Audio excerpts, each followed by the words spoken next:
Lil Peep currently on a tour bus somewhere between Atlanta and New Orleans right now on tour. We catch up with him here at Beats One. So, bro, what's going on, man? How you feeling right now? Feeling good. Just got to New Orleans. Just bought some amber rings, and I'm feeling good. I'm ready to be here. How the crowd's been, man? I mean, your music is connecting every single second. It feels like it's getting more and more visceral for you. Just describe what you see from the stage.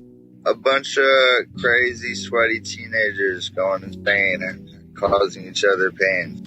Was this always the plan when you started making your own music, was to reach out to an audience? Realize what you had in your hand when you started making music? Did you feel like you were part of something?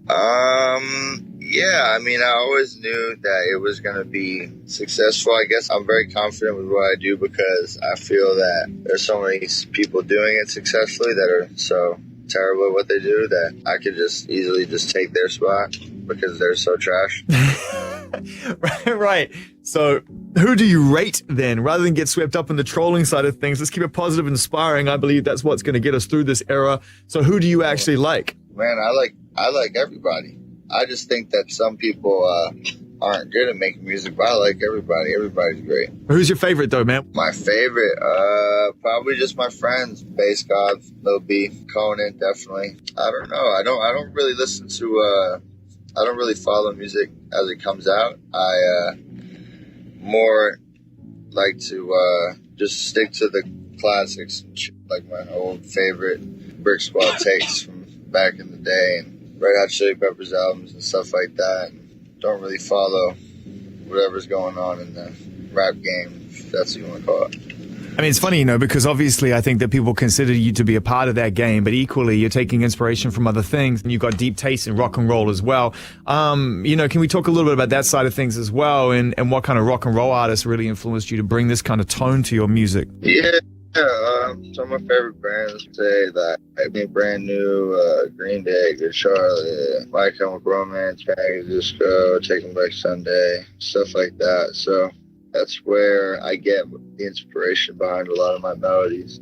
Songwriting definitely is a big thing to me that I think separates me from a lot of other artists of my generation right now because I base my songwriting kind of off those old bands, like their pattern.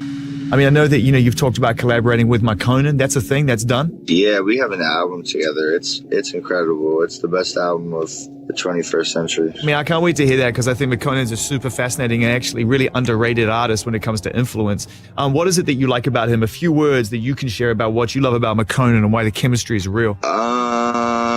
He is, he's insanely talented. His voice is amazing. He's a very genuine person who I get along with on a lot of different levels. We're like best friends, so it's really easy for us to make music together. He has been my favorite hip-hop artist since way before I started making music. It was one of my dreams to ever meet McConan, and we got an album together. That's crazy, man. I mean, what an experience for you to be in that situation, to meet somebody like that who you've been a fan of and actually be able to say you have creative juice now. Yeah. He's just a trippy guy because he just trips on LSD and then freestyles everything. He doesn't write any music. It's like the most incredible thing to like watch. He hasn't written any songs. Like he just freestyles all of them. They're all just right off the top of his head. If you're in a place where you're teaming up with McConan now and you've got an opportunity to collaborate with people, have you been in the studio working with other people? I will in the future. But I've had the opportunity to work with a lot of artists, but I really am not into the whole like climbing the ladder of the industry thing with the features, how people do that. So if I don't know you, I don't really care. If I don't really know you or listen to your music too much, I'm not going to just collaborate with you to gain some fans or just get some popularity, because I think music's too precious to be doing that with. But yeah, there's a lot of people in the future I'll be collaborating with after McConan. I just got to get this out of the way. We've recorded probably over 20 songs and we're still recording. So Come Over When You're Sober 2 is done? Yeah, Come Over When You're Sober 2 is done. Also, I have another project called Goth Angel Center coming out soon. Gas, short. I got an album with McConan and more touring. So we're just working. You're very on the front line right now. You can meet anybody you want in terms of your audience. I'm sure you do. What are they saying to you and how is their music affecting them? They tell me all the time, that it helps them stay alive and keeps them from committing suicide and stuff like that. And a lot of them I've seen like countless hundreds of Lil Peep tattoos on people. So these people are really dedicated and like devoted like pretty much their lives to my music, and it's pretty crazy and it blows my mind, but I love it. It's a great thing, and if it's helping people, then that's why I'm doing it. Is there a part of you that remains guarded or trying to protect yourself somewhat because you had to make this music? It wasn't like you were searching for this attention, and yet this attention is forthcoming because the music had to be made. You know what I mean? One thing informs the other. So are you sort of like approaching it with some degree of protectiveness for yourself? I guess. In some ways. Mostly I just go in there sometimes, and I don't really remember a lot of my sessions. Not ever sober when I record my music. Why is that?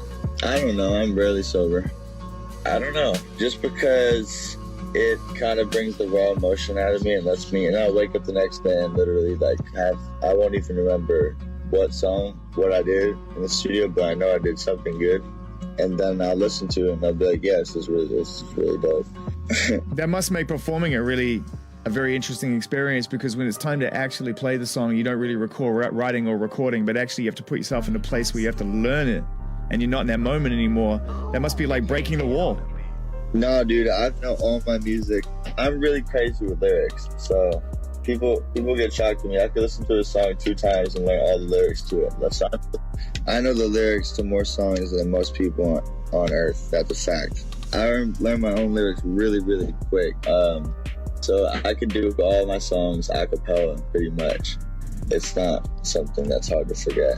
You know, one of the things that really comes through in your music, man, is that you're open through your lyrics and through your music in terms of your relationship with anxiety, and of course the byproducts of things like that, like depression and such. And this is a very important subject now, because more than ever we're seeing, you know, kids and young people really suffering through this. This is now an established part of life. How is your relationship with that right now? Now you're actually out on the road, keeping yourself busy, touring, making music. Is it still a struggle for you to stay centered and stay, you know, in that situation? Yeah, definitely, man. If anything, things have gotten worse, probably. Because of the traveling and the touring and the pressure?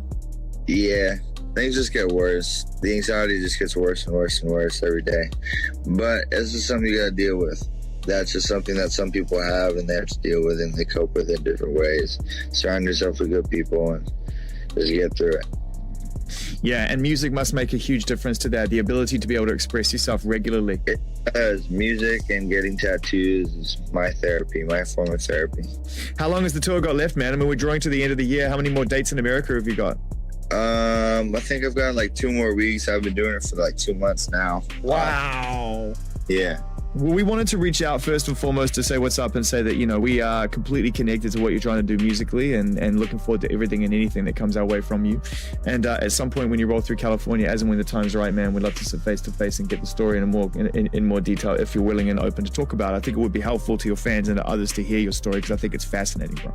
Of course, I would love to do that, and I'd love to share more. I got a lot more to share. All right, man. Listen, safe travels, and enjoy watching Interview with the Vampire, one of the greatest fucking movies of all time as well, by the way. I will. Thank you so much. My pleasure. All right, Pete, later. All right.